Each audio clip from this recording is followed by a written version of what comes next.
When you're in a film like this, obviously you had to do some research and stuff, but was it interesting to kind of see the difference between, like, because you got to play a nighttime kind of producer versus, you know, this kind of morning world. Right. Did you get to see the differences of the two? Oh, definitely. I mean, I had never, I knew nothing about that side of TV, about the production side in a format like 60 Minutes, which is what we based our 7 Days show on.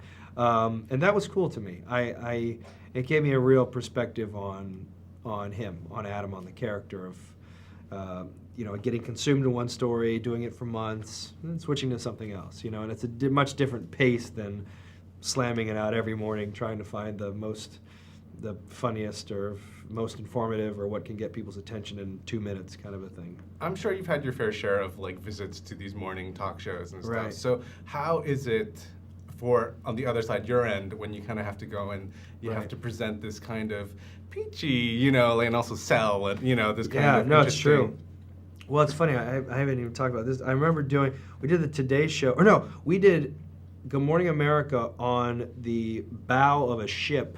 I was doing the Full Monty, and they had us do like one of the numbers, like the stripping number, on the bow of like Spirit of New York or one of these cruises going around the island, and it was just terrible because I think one of the G-strings ended up in the East River, and you're like, what am I doing? It's like waiting for this.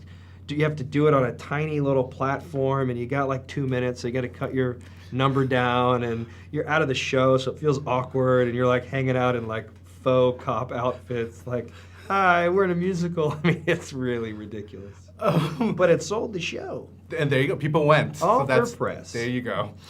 To work with somebody like Rachel, what does she bring to the table that you know, you've worked with a lot of awesome actresses, so and what is it about Rachel that kind of makes it different from the other women that you've worked with? Yeah, she's really funny. She's and the other ones were not. Yes, they sucked. Terrible people, all of them, including that Winsley woman. No, I think a number of things. I mean, it's very funny. You know, she's a very, very, very good actress, and she's so skilled and coming in and rehearsing and having all the notes and doing this stuff, and then she throws it all away and just jumps in full force, which I think was such a, you know, it'd be interesting to actually work on a different type of movie with her, because I only see her as this character, you know, because of just the energy and the amount of weight that she just had, and, you know, carrying this movie and the character having this just real frenetic energy. So she's great. She's really, really, really funny. I mean, I can always tell if I've seen the trailer so many times and I still laugh at like the same moment that she has in the trailer, and I think that's a true test of someone that's very, very funny time and time again. In a parallel universe, if you had to be a news reporter versus an entertainment news reporter, which one would you choose? No, I'm going news. I'm straight up news guy. Yeah.